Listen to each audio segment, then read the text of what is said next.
there are 1 in every 4 employees that quit within the 90 days of employment. 1 in every 4 newly hired employees quits within 3 months. And the number 1 reason is poor onboarding program. Before, we used to have the so-called orientation alone. But in onboarding, orientation and on-the-job training are part of the onboarding program. Onboarding is a crucial part of helping employees become accustomed to their new work environment and immerse in your company's culture and becoming acclimated to the job itself or to his role.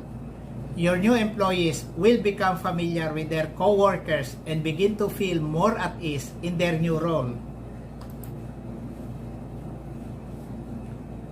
Why we need onboarding? Somebody will ask why we need onboarding. After your candidate has completed various interviews and skill tests and has been chosen for the job, now is the time to welcome them in your team, to be a part and effective member of your team, and to be familiar with the group. First, check with your onboarding list. Onboarding process should be official and approved by the HR department and should be done by the HR staff. We prepared the paperwork for the new hire and other requirements that they have to accomplish, procure device and equipment and arrange his office where he will stay, set up accounts and create logins to use the company website and for information, set up the workplace to be conducive for the newly hired, and schedule new hire orientation.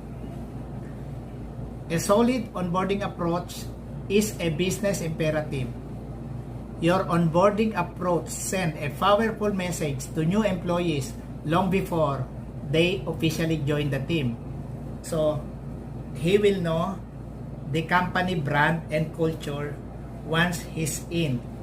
So, the most important thing and benefit of onboarding program is from the first day of the employee in the company up to the first month, you are monitoring them. Up to the first quarter, the newly hired employee is monitored.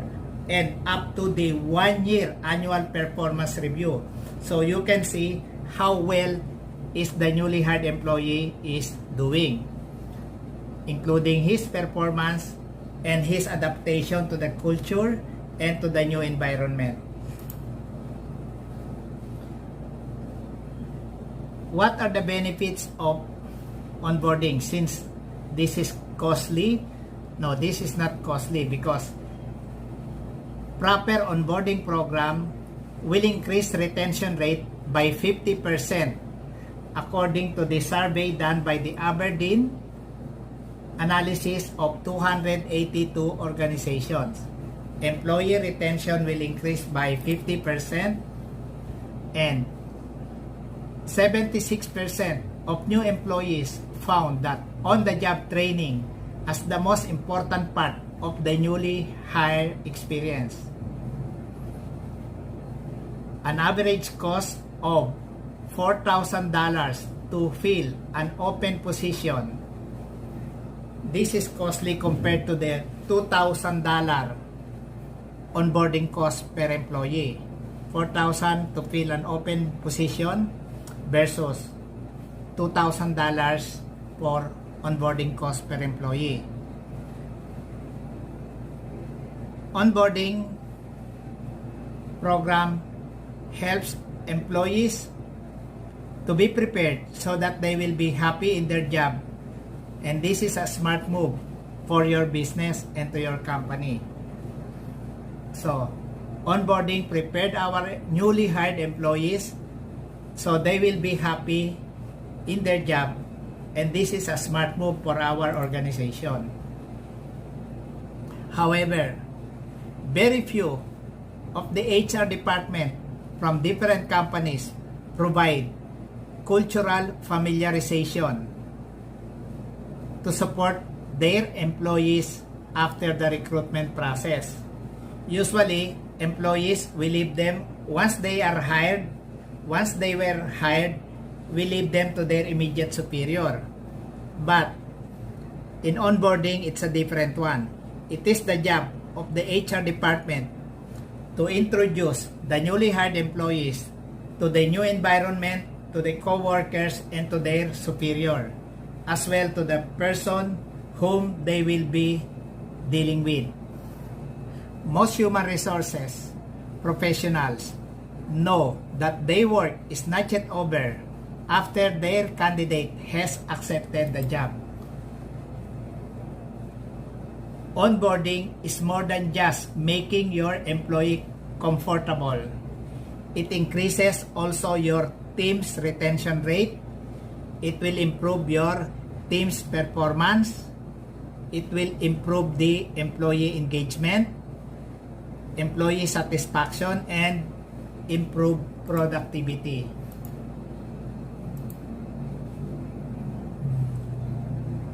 Take note of the benefits of the onboarding program as per tests done by Kronos and HCI.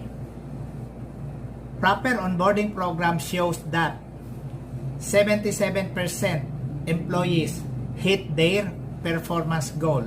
77% hit their performance goal.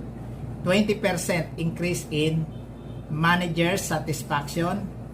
54% increase in higher employee engagement. 11% increase in productivity.